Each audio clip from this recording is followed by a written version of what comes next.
I'm Stella, 22 years old, and last week I boarded a one-way flight to Germany to start a life my family knew nothing about until the very last moment. 3 weeks before that flight, I walked across my college graduation stage completely alone. While I received my summa cum laude diploma in front of thousands of strangers, my parents were hosting a Super Bowl party with 50 guests back home. The seats reserved for my family? Empty. I sat in a parking lot afterward and cried until I couldn't breathe.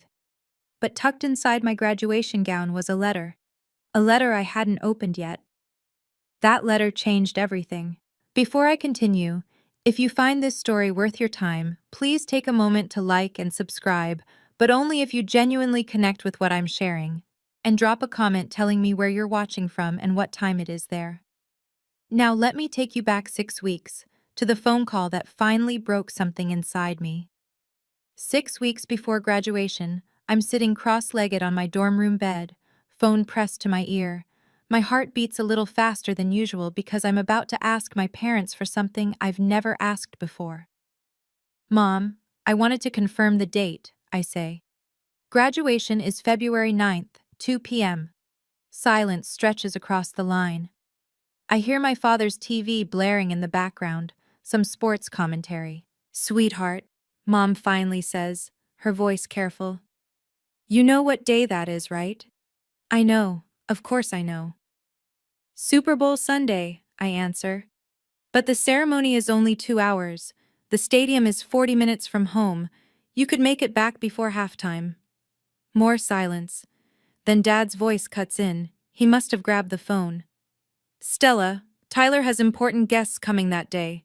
There's a scout from the NFL. This could be his big break. My chest tightens. Tyler.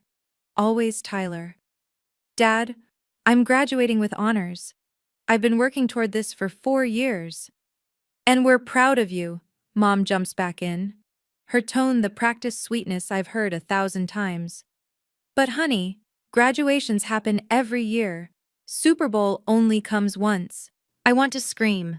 I want to remind them that I worked 3 jobs to pay for this degree while they bought Tyler a new car, hired him a personal trainer, flew him to tryouts across the country. But I don't. I've learned that screaming changes nothing in this family. I understand, I whisper. Good girl. We'll celebrate later, okay? Send us pictures.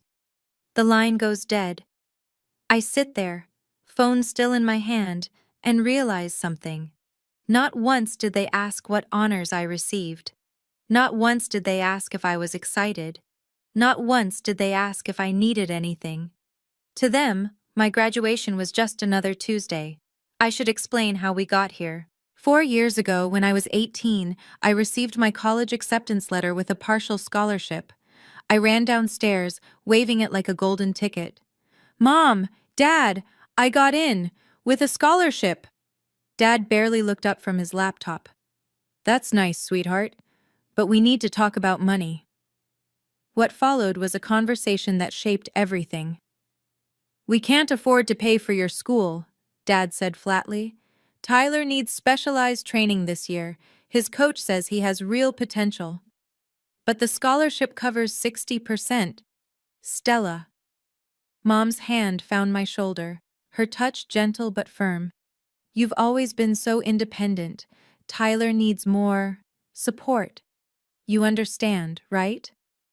I understood perfectly. From that day forward, I became a ghost in my own family. I applied for every scholarship I could find. I worked as a barista at 6 a.m., a teaching assistant by noon, and a tutor until midnight. I ate instant ramen 5 days a week to save money. My GPA climbed to 3.9, while my bank account hovered near zero. Meanwhile, Tyler got a brand new Mustang for his 19th birthday. For driving to practice, Mom explained. Tyler got a personal nutritionist. Athletes need proper fuel, Dad insisted. Tyler flew first class to training camps across the country. Investments in his future, they called it.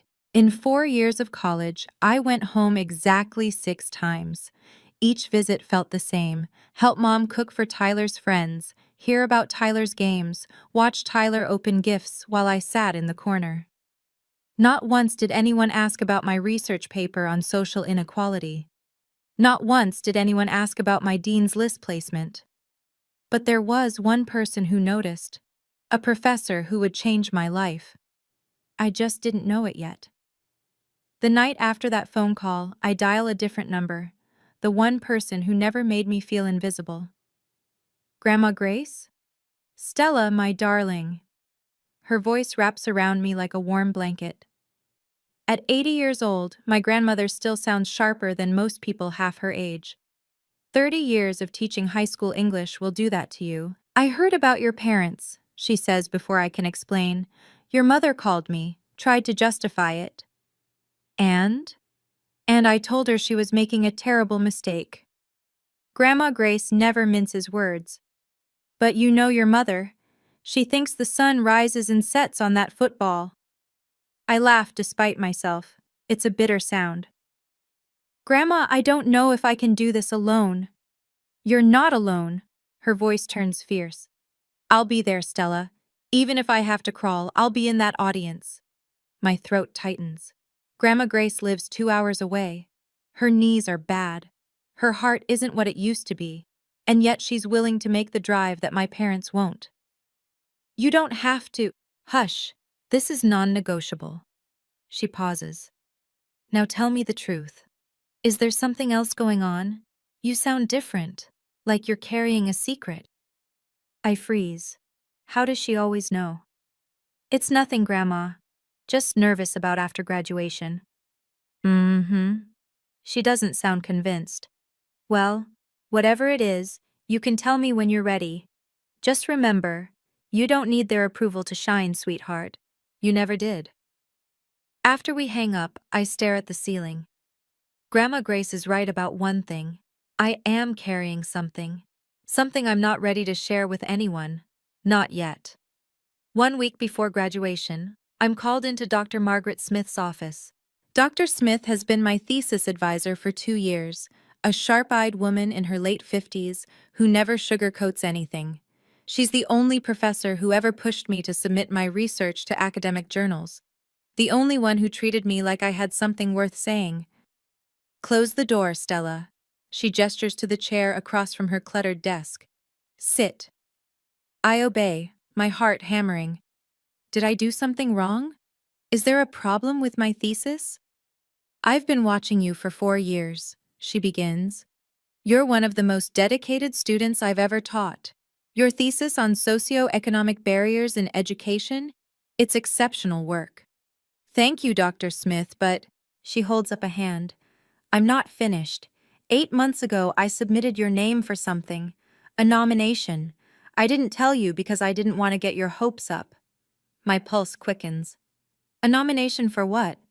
She reaches into her desk drawer and pulls out a sealed envelope. It's cream-colored, heavy, official-looking. I catch a glimpse of a logo I don't immediately recognize. Results should be in here, she says, sliding it toward me. But don't open it now. Wait until after the ceremony. I want graduation day to be… She pauses, choosing her words carefully. Memorable for you, one way or another. I take the envelope with trembling fingers. It feels impossibly light for something so potentially life-changing. What is this? Dr. Smith smiles, a rare expression on her usually serious face. Let's just say that your hard work may have opened doors bigger than you imagined. Congratulations in advance, Stella. Whatever happens next, you earned it. I tuck the envelope into my graduation gown that night, and I wait. 5 days before graduation, I drive home to pick up some old belongings from my childhood room. The moment I pull into the driveway, I know something is different. There's a massive banner stretched across the garage door. Tyler's future NFL star party, Super Bowl Sunday. I sit in my car for a full minute, just staring at it. Inside, the house buzzes with activity. Mom is on the phone ordering catering. Dad is setting up a second TV in the backyard. Tyler is lounging on the couch, scrolling through his phone like a king surveying his kingdom. Stella, Mom waves distractedly. I didn't know you were coming. Just grabbing some stuff. I keep my voice neutral. Big party? 50 guests, can you believe it? The Patterson Scout is bringing his whole family. This could be Tyler's moment. Tyler doesn't even look up. Hey, sis. I wander toward the kitchen, taking in the piles of decorations, football-shaped plates, team banners, a massive sheet cake being designed with Tyler's face on it. Do you need help? I hear myself ask. It's pathetic, really, this desperate attempt to be included. Mom waves me off. No, you should head back to school. Don't you have that ceremony thing soon? That ceremony thing. 4 years of my life reduced to 3 dismissive words. It's Sunday, Mom. 2 p.m., same day as your party. Right. She's already turning back to her phone. Oh, what day did you say again? I told her a week ago. I told her 3 days ago on the phone. Never mind, I whisper. On my way out, I pass the entryway table. The party invitations are stacked there, ready to mail. I pick one up. Join us to celebrate Tyler Whitney and family.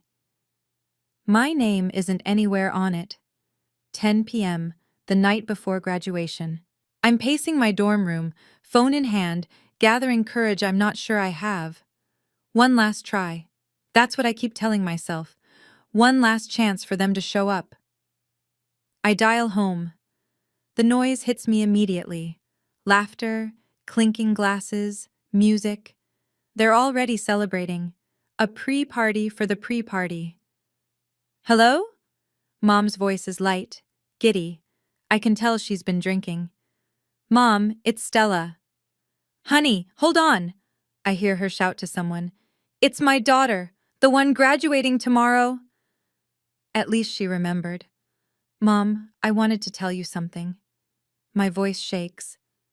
I'm graduating summa cum laude, and I was chosen to give the student representative speech. Silence. For one hopeful heartbeat, I think she's processing the magnitude of this. Student representative, out of 3,000 graduates. Oh, that's wonderful, sweetie. Hold on. Her voice goes distant. Richard, Tyler's scout just texted. He's bringing 3 extra people. Mom? She's back, distracted. Sorry, honey, what were you saying? Something about a speech? I was selected to speak at graduation, as the student representative. That's nice, sweetheart. Listen, I need to call the caterer.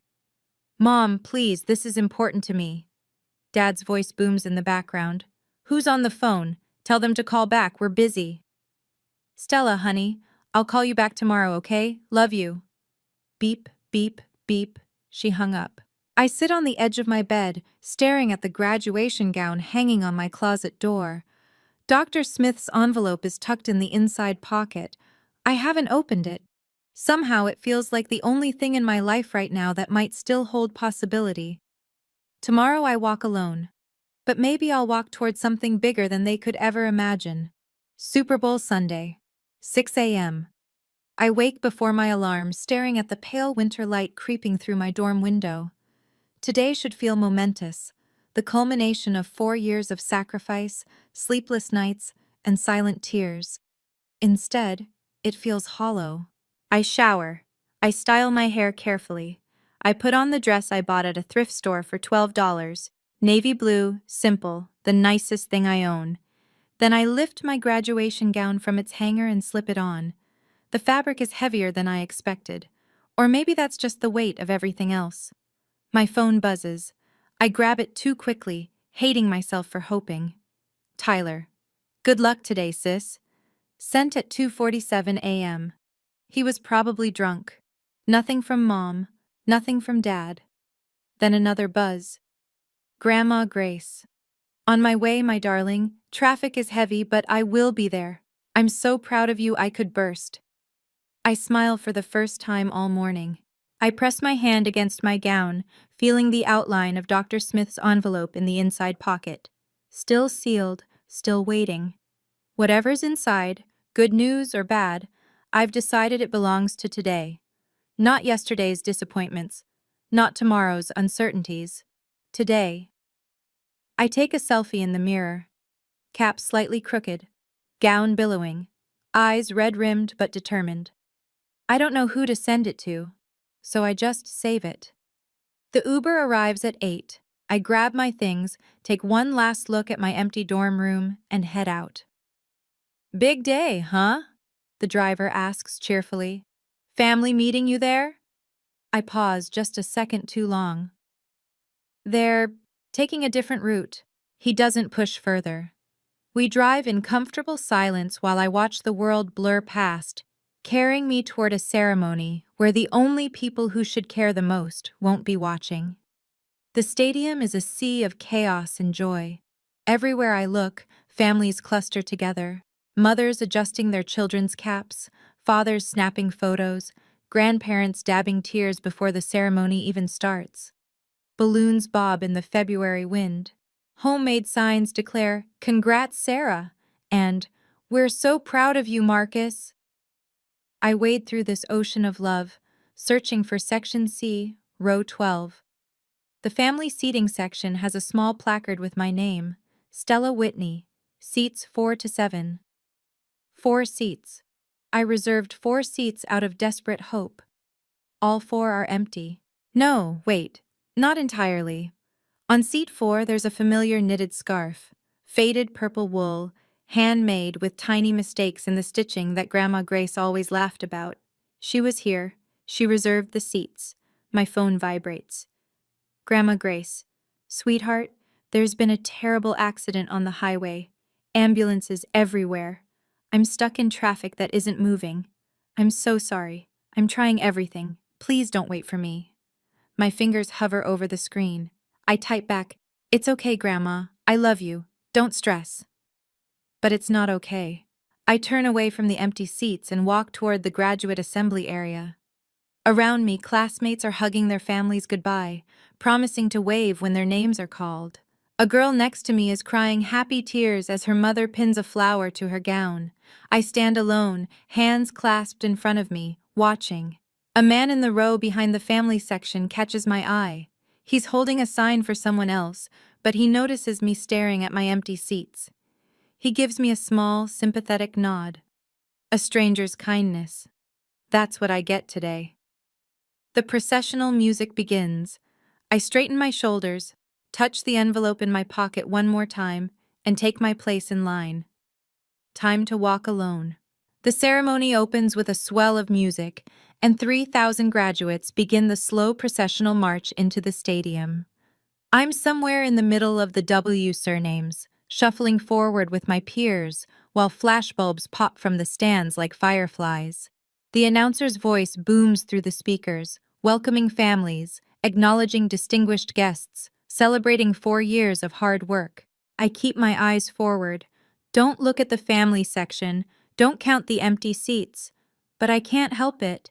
As we settle into our rows, I glance toward Section C.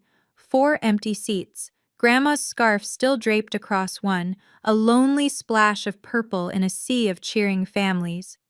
My phone buzzes against my thigh. I shouldn't check it. We were told to silence our devices, but I can't resist. It's an Instagram notification. Tyler posted a new story. Against my better judgment, I tap it open. The video fills my screen. My parents' backyard transformed into a Super Bowl paradise, streamers in team colors, a massive grill sizzling with burgers, Dad standing at the center, beer in hand, grinning at the camera. "Pre-game party is lit!" Tyler's voice narrates. "Let's go, Chiefs! Best Super Bowl party in Texas right here." In the background, I see Mom laughing with a group of women. She's wearing a team jersey and holding a plate of wings. She looks happier than I've seen her in years. I close Instagram. My hands are shaking. The girl next to me notices. "You okay?" "Fine," I force a smile. "Just nervous about my speech." "Oh my God, you're the student rep? That's amazing. Where's your family sitting? I'll wave to them for you." I don't answer. I just point vaguely toward Section C and pray she doesn't look too closely. The chancellor takes the podium. The ceremony officially begins. "Please welcome our student representative, Stella Whitney." Applause ripples through the stadium. I stand on legs that feel like jelly, smooth down my gown, and begin the longest walk of my life. The podium looms ahead, massive and intimidating. 3,000 graduates, 10,000 audience members, and somewhere in Section C, 4 empty seats. I grip the edges of the podium, adjust the microphone, and look out at the sea of faces. For a moment, I can't speak. The words I'd prepared dissolve in my throat. Then I see her. Grandma Grace, white-haired and winded, sliding into seat 4. She made it. She actually made it. She gives me a thumbs up, tears streaming down her face. I find my voice. 4 years ago, I arrived on this campus with 2 suitcases and $17 in my checking account. My voice echoes through the speakers. I didn't have a backup plan. I didn't have a safety net. What I had was determination and the belief that hard work would speak louder than circumstances. The crowd is silent, attentive. Today, I want to speak to every student who worked a midnight shift before an 8 a.m. exam, to everyone who chose textbooks over groceries, to every person sitting in these seats who had no one in the audience cheering their name. My eyes find Grandma Grace. Just her. Just one person. Success isn't about being loved by everyone. Success is knowing your worth when no one's watching. We don't need permission to shine. We never did. I step back. For a heartbeat, nothing happens. Then the stadium erupts, a standing ovation, not from everyone, but from enough. Students are clapping, some are crying. I walk back to my seat, legs still trembling. Grandma Grace is on her feet, applauding so hard, I worry about her heart. One person. That's all it takes to feel seen. The names roll on alphabetically, an endless river of achievement. Johnson, Martinez, Nguyen, Thompson, each name punctuated by screams from the stands, by air horns and cowbells, and the joyful chaos of families celebrating. Then, Stella Whitney, summa cum laude, Phi Beta Kappa, departmental honors in sociology. I rise. The walk to the stage feels both endless and instantaneous. The chancellor shakes my hand, presses the diploma into my palm. Cameras flash. I turn to face the audience, to wave at whoever might be watching. Section C. Row 12. Grandma Grace is there, standing despite her bad knees, waving both arms like she's directing air traffic. Just her. Only her. But then, movement behind her. The man I noticed earlier, the stranger with the sign for someone else, he's standing too. He's clapping. He must have seen my empty seats. He must have understood. A small gesture from a stranger. It breaks something open in my chest. I wave back, not just at Grandma, but at him too, at every person in this stadium who showed up for someone they love. Walking off stage, I press my hand against my gown. The envelope is still there, still sealed. My phone buzzes. I check it as I return to my seat. A new Instagram story from Mom. Posted 3 minutes ago. I tap it open. Dad is doing a victory dance in the backyard. On the TV behind him, the Super Bowl broadcast shows kickoff. Mom is filming, laughing so hard the camera shakes. Best Super Bowl party ever. The caption reads, posted at 2:47 p.m. Central Time, the exact moment I received my summa cum laude diploma. I close Instagram, slide my phone into my pocket, and sit in silence until the ceremony ends. The ceremony ends with a cascade of caps thrown skyward. I don't throw mine. I clutch it against my chest and push through the celebrating crowds toward the parking lot. Grandma Grace texts that she's resting in her car. The drive and the rush exhausted her, and she wants me to take my time. I order an Uber to take me to her. The app says 12 minutes. 12 minutes to stand alone in a parking lot while families stream past, arms full of flowers and balloons, voices bright with pride. I find a bench near the edge of the lot and sit down. Around me, the world celebrates. A father lifts his daughter onto his shoulders. A mother pins a corsage onto her son's gown.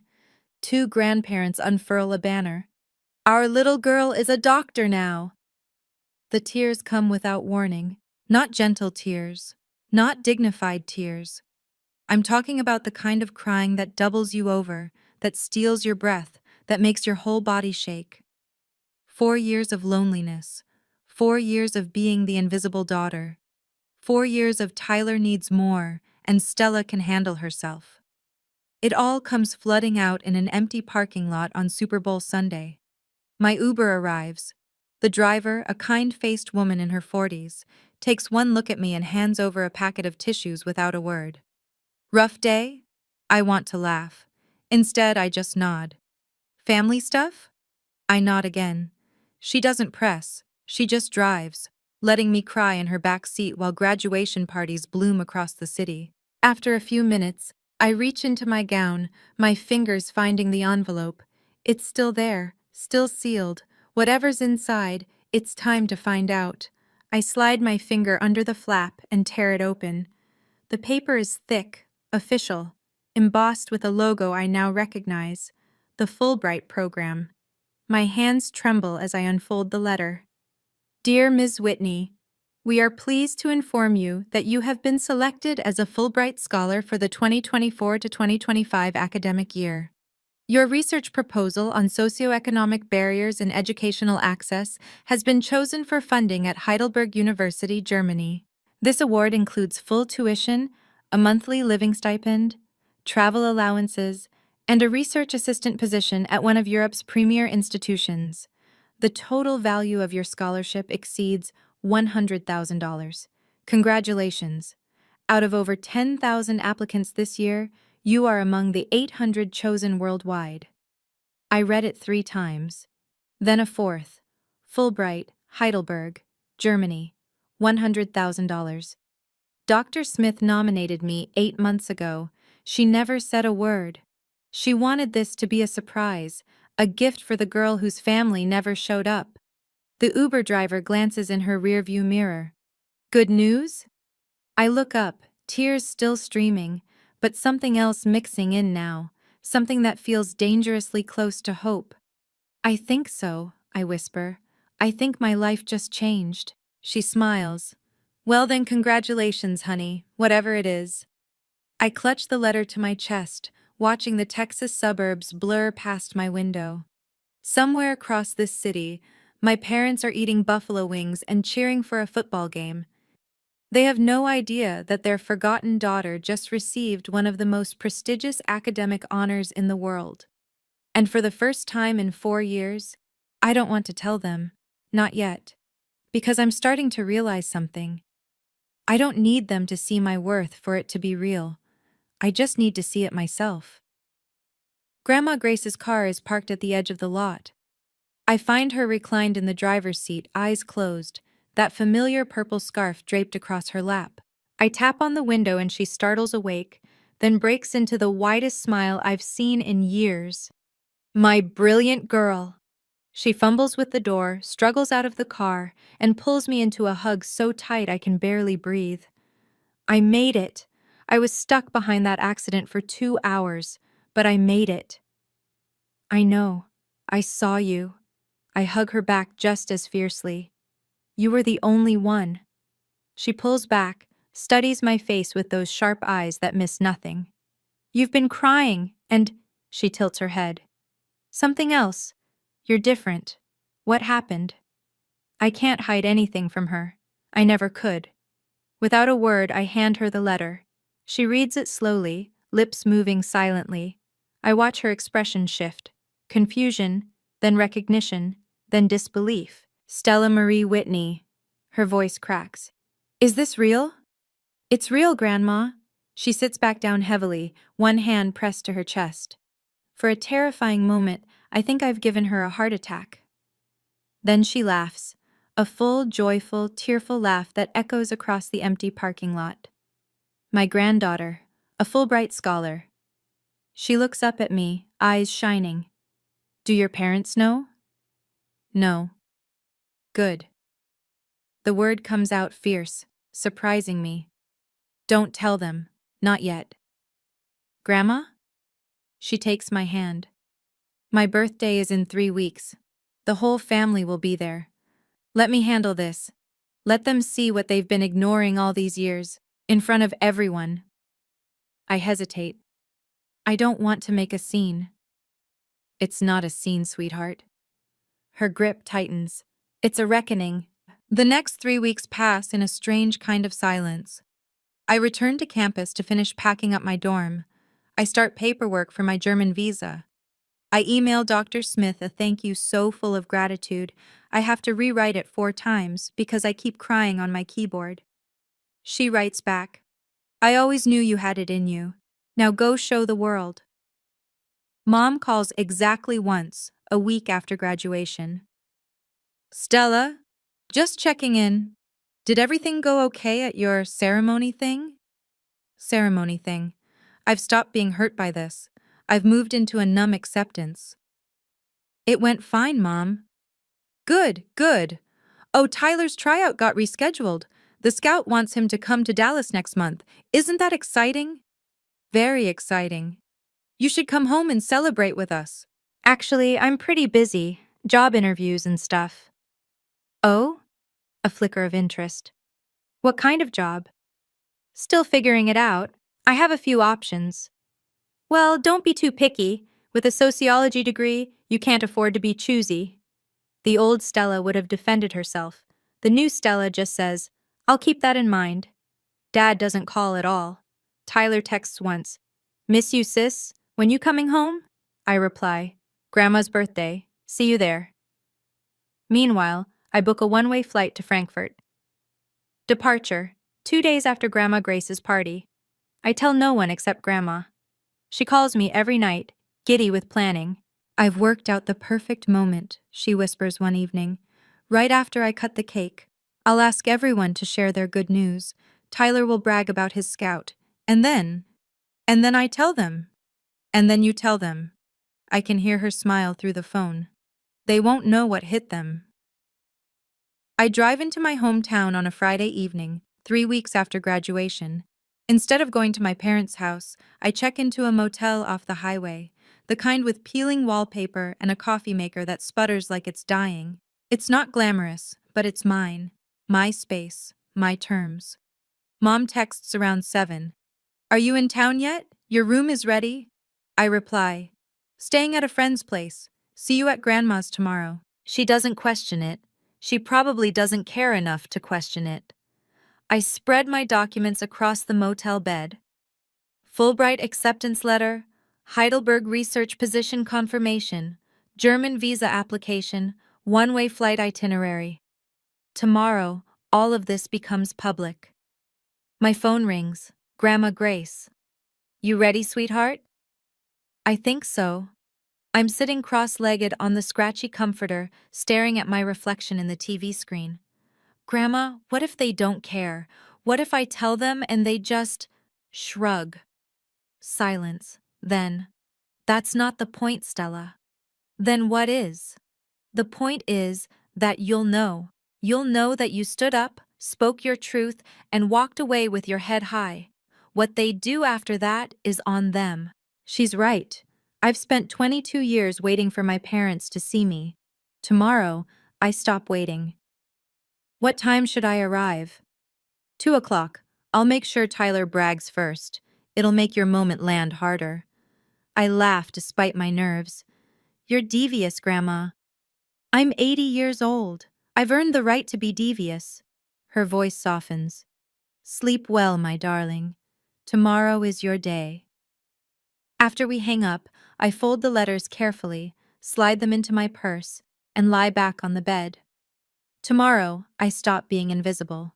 Tomorrow, I say goodbye. Now, I want to pause here for just a moment. Because things are about to get intense. I'm curious, what do you think my parents will do when they hear the news? Drop a 1 in the comments if you think they'll apologize. Drop a 2 if you think they'll get angry. And hey, if you've been writing this story with me from the beginning, hit that subscribe button. The biggest moment is coming up next. Okay, back to the story.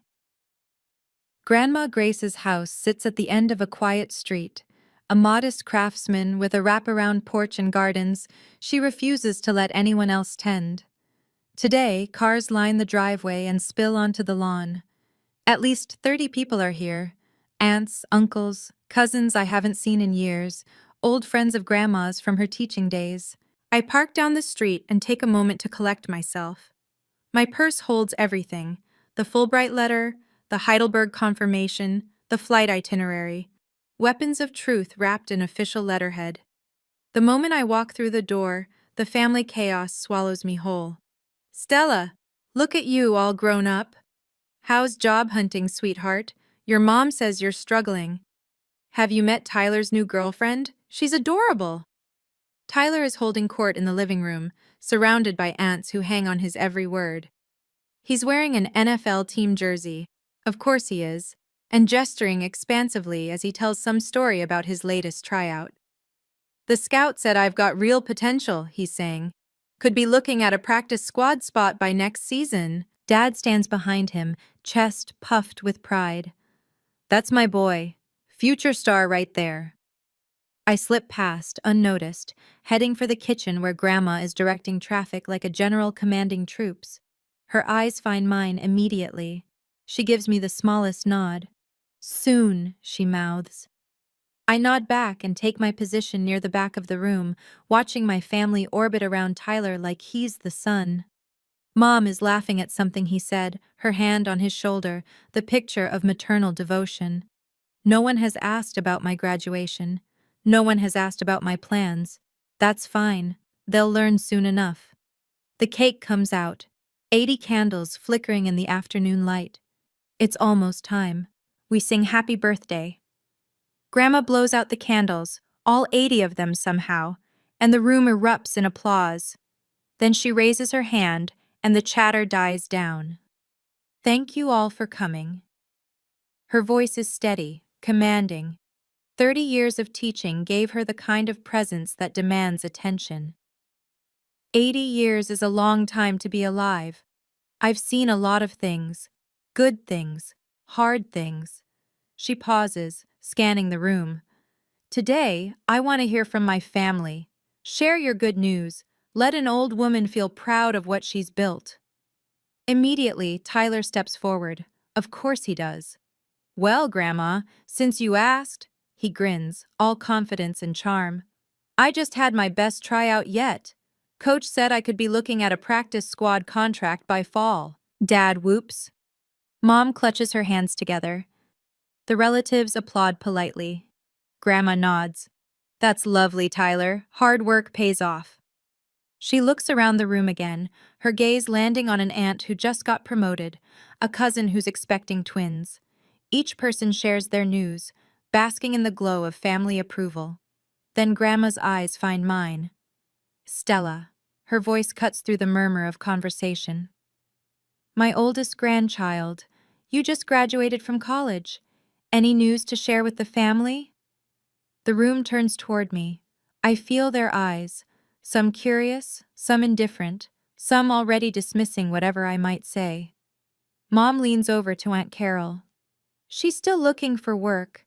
You know how it is with those liberal arts degrees. I hear her. I pretend I don't.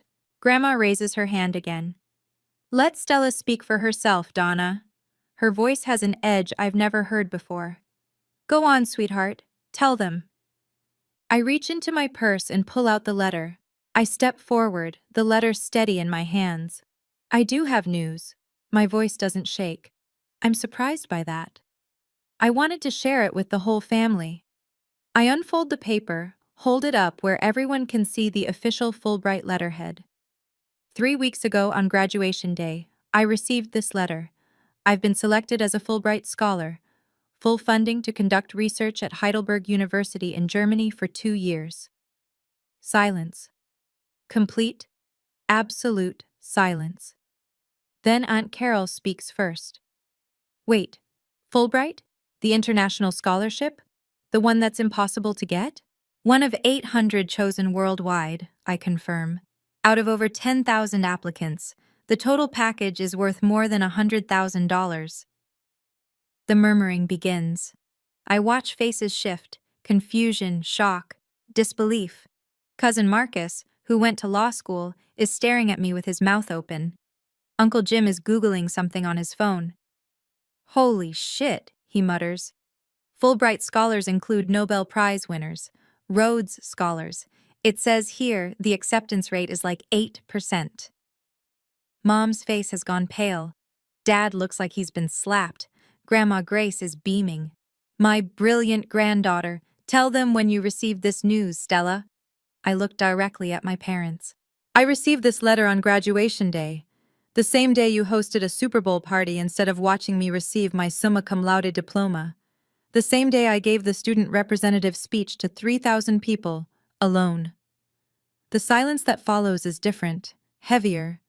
The relatives are looking at my parents now, their expressions shifting from admiration for me to something else entirely. Mom opens her mouth to speak. I continue before she can. I didn't tell you because I wanted you to hear it like this, in front of everyone, so you'd finally understand. Dad finds his voice first. Stella, why didn't you tell us sooner? We would have what? My voice stays calm. Changed your Super Bowl plans? Come to my graduation? I called you the night before. I told you I was giving a speech. Mom hung up. Mom's eyes are wet. That's not... We were busy. The scout. I nod slowly. Tyler's scout. Always Tyler's scout. Uncle Jim shifts uncomfortably. Hold on. You two didn't go to her graduation? It was Super Bowl Sunday, Dad protests, but his voice has lost its authority. We had 50 guests. We couldn't just cancel. Cancel? Aunt Carol cuts in. Richard, she graduated summa cum laude. She won a Fulbright. My kids would kill for those achievements. The room is turning. I can feel it, the tide of opinion shifting away from my parents toward me. 30 pairs of eyes now see what I've always seen. Grandma Grace stands up slowly, her presence silencing the growing murmurs. I'm 80 years old. Her voice is steel-wrapped in velvet. I've watched this family for decades. I've stayed quiet about many things. But not today. She looks at Mom, her own daughter, with an expression I've never seen before. Donna, you chose a football game over your daughter's greatest achievement. Richard, you've poured everything into Tyler while Stella worked 3 jobs to pay for her own education. She shakes her head. I raised you better than this. Mom is sobbing now. Mama, we didn't know. You didn't ask. Grandma's words land like hammers. That's the problem. You never asked. And now she's leaving, because you don't deserve to keep her here. The room goes completely still. I take a breath. There's one more thing they need to hear. Mom rises from her chair, mascara streaking down her face. Stella, you have to understand. We never meant to hurt you. We just thought you were always so capable. Capable. I let the word hang in the air. Yes, I was capable because I had no other choice. You made sure of that. We love you both equally, Dad insists, but even he seems to hear how hollow it sounds. Tyler just needed more support. Did he? I tilt my head. Let me remind you of something, Dad. In 4 years of college, you bought Tyler a car, paid for a personal trainer, flew him first class to tryouts. You know what you gave me? A phone call once a month, if I was lucky, asking when I'd get a real job. Aunt Carol is whispering to Uncle Jim. Cousin Marcus won't meet my parents' eyes. You never asked my GPA. I'm not shouting, I don't need to. You never asked about my thesis. You didn't know I was nominated for Fulbright because you never asked about my life at all. Dad stands. Now wait just a minute. Richard. Grandma's voice cuts through. Sit down. Let her finish. He sits. I've never seen my father take orders from anyone, but right now, in front of everyone he's ever tried to impress, he has no choice. Mom tries a different approach. Stella, we can fix this. We can do better. You don't have to go to Germany. Stay here. Let us make it up to you. That's not how this works, Mom. I keep my voice gentle but firm. I'm not punishing you. I'm making a choice. For the first time in my life, I'm choosing myself. The words settle over the room like a verdict. Mom collapses back into her chair, shoulders shaking. Wait. Tyler's voice cuts through the tension. Everyone turns to look at him. The golden child, the favorite son. He's standing now, his face pale beneath his athletic tan. For once, he doesn't look confident. He looks lost. Stella. He takes a step toward me. I didn't know. I swear I didn't know it was this bad. I know you didn't, Tyler. But I should have. He runs a hand through his hair, agitated. I should have asked. I should have noticed. I was so caught up in my own stuff that I assumed you were fine, that you didn't need anything. Because that's what they told you, I say quietly. That's what they told everyone.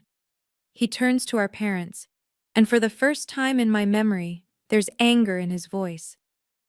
Is this true? Did you really skip her graduation? While I was in the backyard playing beer pong? Mom doesn't answer. Dad stares at the floor. Jesus, Tyler laughs, but it's not funny. I've been walking around thinking I was the big success story. Practice squad potential. He gestures at me. She won a Fulbright, out of 10,000 people. And we were grilling burgers. Tyler, honey, it's complicated, Mom starts. No, it's not. He shakes his head. It's really not complicated at all. We dropped the ball. All of us. He looks at me. Sis, I'm sorry. I'm not apologizing for Mom and Dad. They need to do that themselves. But I'm sorry I never paid attention. I want to be angry at him. Part of me still is. But there's genuine regret in his eyes, and I recognize it for what it is, the first crack in the wall. Thank you, Tyler, I say. That means something. It doesn't fix everything, but it's a start. I reach into my purse one more time. There's one more thing. I pull out the printed flight itinerary. I bought my ticket to Germany 3 weeks ago. One way. I leave in 2 days. Mom's head snaps up. 2 days? Stella, that's too soon. We haven't even had time to... Time to what, Mom? I keep my voice level. Talk? You've had 22 years to talk to me. You chose not to. Dad stands again, this time with something desperate in his face. I won't allow this. You can't just leave the country without... Without what, Dad? Your permission? I almost laugh. I'm 22. I have a fully funded scholarship to one of the best universities in Europe.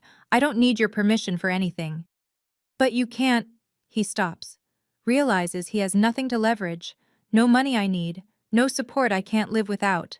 I've built my entire life independent of them, and they're only just now realizing what that means. Grandma Grace rises from her chair, crosses the room, and takes my hand. This party was supposed to be about me. She looks around at the silent guests. But I want everyone to know. This moment, right here, is the best gift I've ever received. Watching my granddaughter stand up for herself. She turns to Mom, her own daughter, with tears in her eyes. Donna, I love you. But you've made mistakes. Big ones. Now you have a choice. Spend the next 2 days making excuses, or spend them trying to repair what's left. Mom is crying too hard to speak. I squeeze Grandma's hand and look out at the room. At the relatives, the friends, the witnesses to this reckoning. I'm not abandoning this family, I say clearly. I'm just choosing to go where I'm valued. Dad corners me by the kitchen doorway an hour later. The party has fractured into awkward clusters, relatives making polite excuses to leave early, Grandma holding court with the few who stayed, Mom crying in the bathroom. Stella. His voice is low, intense. This is a mistake. Europe? What kind of career is that? What about health insurance? What about... I have a research stipend, full health coverage, and a 2-year contract. I tick them off on my fingers. My advisor has already connected me with academic networks across 3 continents. My career is more secure than Tyler's, if we're being honest. His jaw tightens. Don't compare yourself to your brother. Why not? You did. For 22 years. He flinches. I've never spoken to him like this. Neither of us knows quite what to do with it. If you do this, he says slowly. If you leave like this. Like what, Dad? With my head held high? With my achievements finally on the table? I mean, he struggles for words. If you leave angry, it'll damage this family. Is that what you want? I take a deep breath. This is the hardest part. Staying calm when every cell in my body wants to scream. I'm not angry, Dad. I'm done. There's a difference. Done? Done waiting for you to see me. Done hoping you'll change. Done making myself smaller so Tyler can feel bigger. I meet his eyes. I wish you well. I really do. But I can't keep putting my life on hold for a family that never made room for me. He opens his mouth to respond. Mouth too. I walk past him, through the kitchen, out the back door into Grandma's garden. The azaleas are blooming. The sun is setting. Somewhere inside, I hear my mother sobbing. I feel strangely at peace. Grandma finds me in the garden as the last guests filter out. She settles onto the bench beside me with a small grunt. Her knees aren't what they used to be. For a long moment, we sit in silence, watching fireflies begin their evening dance. How do you feel? She finally asks. Lighter. I'm surprised to realize it's true. Like I've been carrying a weight I didn't know I had. She nods. I've been carrying one too, the weight of staying silent. She reaches over and takes my hand. I should have said something years ago. I watched them neglect you, and I made excuses. They mean well. Tyler just needs extra attention. I was wrong. Grandma, let me finish. Her grip tightens. What you did today took more courage than I've shown in decades. Standing in front of everyone, speaking your truth, that took guts. I learned it from you. She laughs, a watery sound. Flattery will get you everywhere, young lady. The back door opens. Mom stands there, red-eyed, hesitant. She takes a single step toward us, then stops. Grandma looks at her daughter with an expression I can't quite read. Donna, come here. Mom approaches like a child expecting punishment. She stops a few feet away, unable to meet my eyes.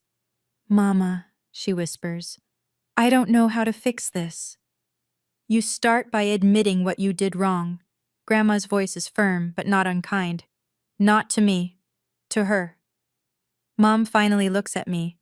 I see something I've never seen before in her face. Genuine shame. Stella, I'm so sorry. It's not enough. Not yet. Maybe not ever. But it's a beginning. Thank you for saying that, Mom. I keep my voice steady. I need time. A lot of time. She nods, crying fresh tears. Time. That's all I can offer right now. 2 days later, I stand at the international departures gate with one suitcase and a carry-on. My phone has been buzzing non-stop since the party. 47 missed calls from Mom, 12 from Dad, 8 texts from Tyler, ranging from, please call me, to, I understand if you need space, to a simple heart emoji. I haven't answered any of them. The only message I opened was from Grandma Grace, sent this morning. Fly safe, my darling. The world is waiting for you. I love you more than words can say. I replied with my own heart emoji. Some things don't need words. The departure board flashes. LH 401 to Frankfurt, now boarding. I gather my things, join the line of passengers shuffling toward the gate. Around me, families hug goodbye. A mother cries into her son's shoulder. A father shakes hands with his daughter, formal but loving. My goodbye happened 2 days ago, in a living room full of witnesses. There's no one here for me now. That's okay.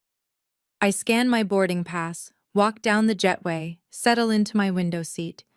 The plane is half empty. A midweek flight to Europe doesn't draw crowds. As we taxi toward the runway, I look out the window at the Texas landscape. Flat.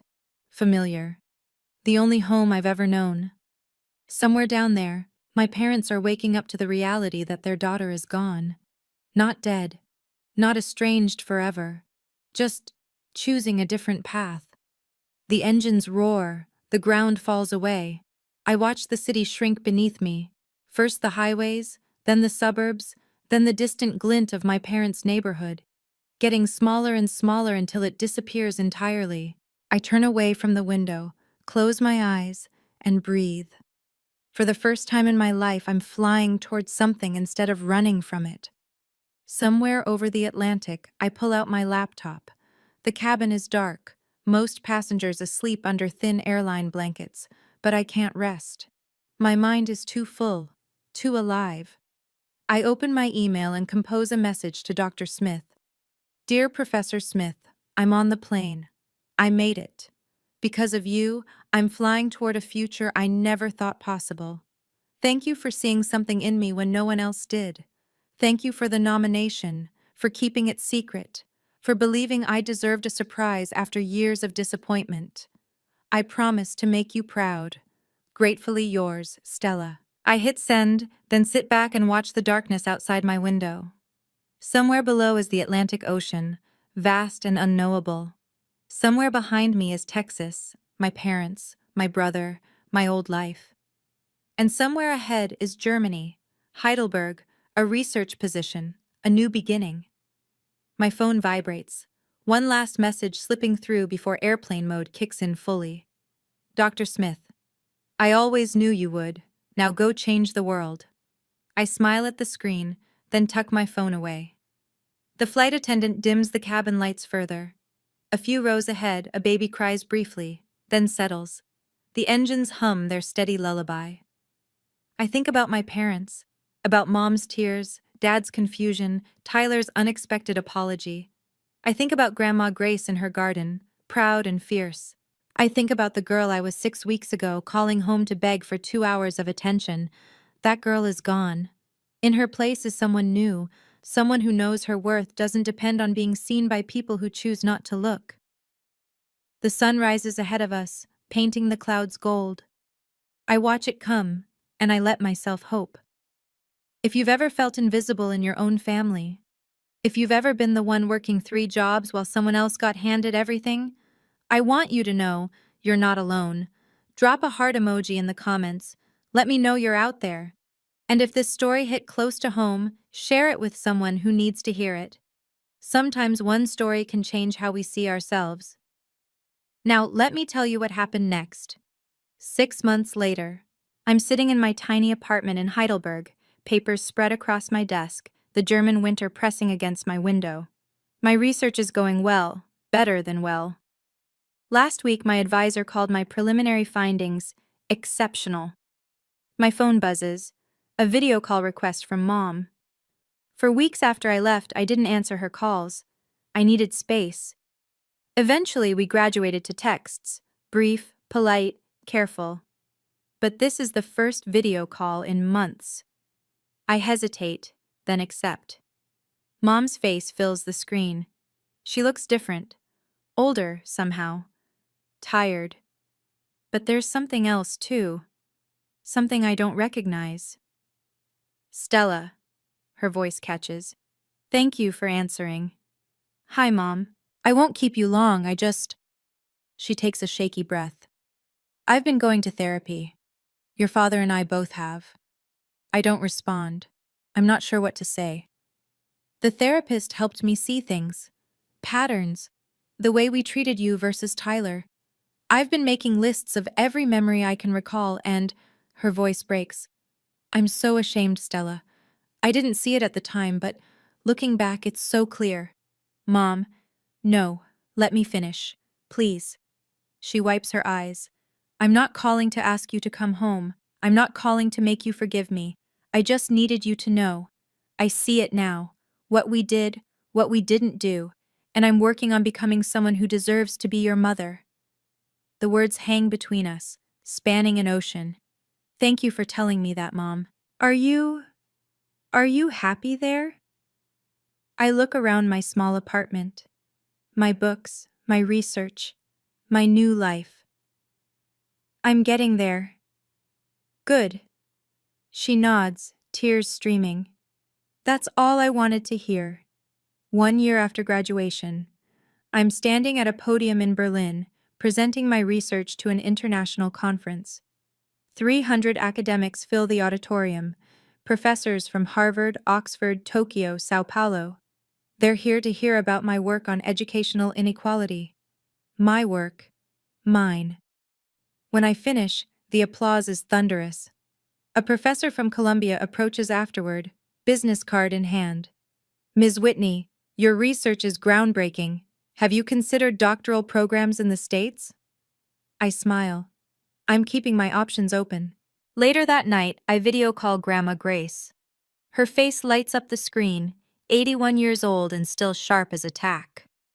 How was it, my darling? They loved it, Grandma. I got 3 job offers and a PhD invitation. She claps her hands together.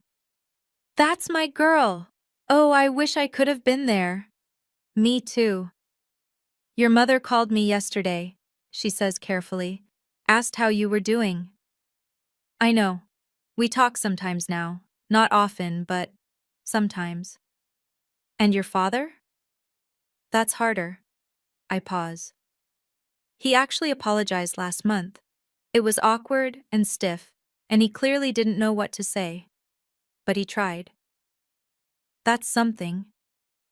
It's something, I agree. And Tyler? He didn't make the NFL. I say it without judgment. He's working as a coach at a high school now. We text memes to each other sometimes. It's weird, but nice. Grandma nods slowly. Families are complicated. They are. But you, she points at the screen. You, my darling, are thriving. You took everything they threw at you and turned it into wings. I smile, tears pricking my eyes. I learned from the best, Grandma. Nonsense, she winks. You learned from yourself. I just handed you the match. You're the one who lit the fire. You know, looking back on everything, I finally understand my parents in a way I couldn't before. Dad, Richard, he grew up with dreams of NFL glory that ended with a blown knee in high school. Tyler wasn't just his son. Tyler was his second chance, his do-over, his proof that his dreams weren't dead. He poured everything into that because he couldn't face the alternative, that sometimes dreams just die. Mom, Donna, grew up poor, like government cheese poor. Every decision she made was filtered through one question: will this keep us financially safe? Tyler represented security, a future NFL salary, a ticket out of the fear she'd carried since childhood. Neither of them meant to hurt me. They just didn't see me. Because seeing me would have meant questioning everything they believed about success and safety. And me? My weakness was obvious. I wanted their approval so badly that I kept showing up to a table where there was never a seat for me. I made myself smaller, quieter, easier to ignore, hoping that someday they'd notice. They didn't. Not until I stopped hoping. Here's what I've learned. You cannot wait for people to see your worth.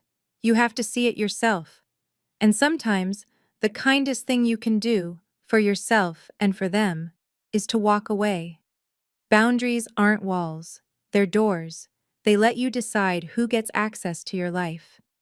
If this story resonated with you, I'd love to hear your thoughts. Have you ever had to set boundaries with family? Have you ever felt invisible to the people who were supposed to love you most? Drop a comment below. I read every single one. And if you want more stories like this, click the link in the description. There's a whole community of us out there, learning to see ourselves clearly. Thank you for listening.